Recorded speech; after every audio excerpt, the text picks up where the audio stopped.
ستا په تعویذونو ملا نه وځي، ستا په تعویذونو ملا نه وځي د زړه ناشنا نه وځي. زه دې پارځای کې ازار کړی یم، زه دې پارځای کې ازار کړی یم، تا ته مې د خولې نه دعا نه وځي. اوس دې فکرمن ناپوهه نه دی، اوس دې فکرمن ناپوهه نه دی، اوس خبره یې د خولې نه خطا نه وځي. سلامونه نیکې دي، کرامات مې واخلئ. ستاسو ملګری ستاسو ورور روم باچا یم سره د خپل ګران ملګري کیمرامین ساجد علي سره. څنګه چې تاسو ته پته ده چې ادبي پروګرام دی، نو په ننني پروګرام کې را سره میلمه دی، نوی کول دی، نوی شاعر دی، زموږ ډېر ښه دوست دی، ښه ملګری دی. سهیل خان سهیل صاحب سره هم دا ناستې را جوړ کړی دی. د دوی ژوند چې ژوند یې څنګه تېرېږي، بیا په دې دومره کم عمر کې ډېره ښکلې شاعري ډېر ښه لیک کوي د پښتو دپاره.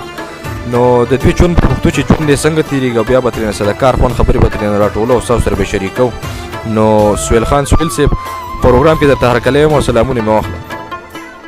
د ټولو ناول د پښتون ټي وي یو جهان مننه چې ما له موقع راکړه او زما نه د اماد ګډ شعرونه اورئ، نو یو جهان مننه ستاسو. مننه سهیل خان سهیل صاحب. دا راته ووایئ چې ژوند مو نن سبا څنګه روان دی، ژوند څنګه تېرېږي؟ ژوند خو د الله ارام دی، ډېر ښه تېرېږي. د ژوند نه خوشحاله یو، الله ارام دی، ښه تېرېږي. سهیل صاحب دا راته ووایئ چې تاسو خو ماشاءالله ډېر ښه شعر لیکئ، ډېر ښه غزل لیکئ په دومره کم عمر کې. نو د خپلې شاعرۍ د آغاز مو د کله نه کړی و، کوم وخت و هغه؟ د شاعرۍ سره شوق خو مو د وړوکوالي نه و، لکه د پنځم شپږم جماعت نه زموږ یو استاد و چې هغه به څه شعرونه وایي، نو هغه به ما ډېر خواږه لګېدو.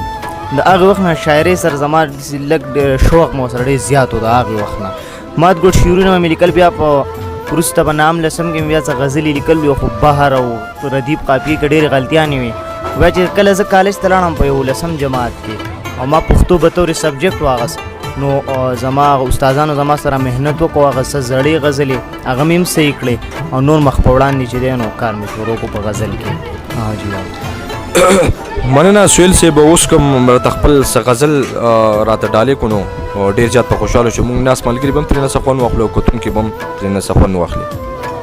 غزل به راته بلکل ووایم، ما ته خپل شعرونه دومره نه یادېږي، حافظه مې دومره نه ده، خو یو زوړ غزل به ته وایم، کېدای شي د ملګرو اورېدلی چې راکړه راله ډک د میو جام ساقي، راکړه راله ډک د میو جام ساقي، بیا مې څوک لیدلي د به بام ساقي.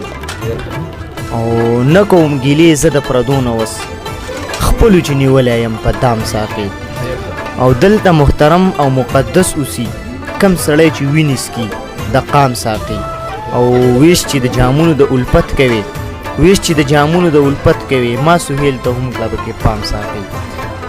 ډېر ښه دی سهیل صاحب، ډېر زبردست غزل و. امید لرم کتونکو به ترې بلا خوندونه اخیستي وي. سهیل صاحب بل که څه نظم څه غزل مو کتونکو ته ډالې کړو، خوشحاله به شو. بلکل د غزل نه مخکې یو شعر چې کلال کمات منګي زرګر هارونه جوړوي، جانان ستا وصال د خلکو زړونه جوړوي. دا یو غزل به درته ووایم، دا مو هم ملګرو اورېدلی چې خالي د پښتو ځنې ګوګل شي، چې خالي د پښتو ځنې ګوګل شي، نو بهرام زوی د خوشحال دوست د مغل شي. او چې پښتون په پښتونوالي باندې پوه شي، چې پښتون په پښتونوالي باندې پوه شي، هر میدان شي تاتره، هر پرد عمل شي. او د جانان کوڅې ته ځم په پټو سترګو، د اشنا د جانان کوڅې ته ځم په پټو سترګو، لکه ړوند روان په لاره په توکل شي. او یوه ستونزه ورته نه راځي په مخ کې چې د ژوند په ضابطو څوک مکمل شي.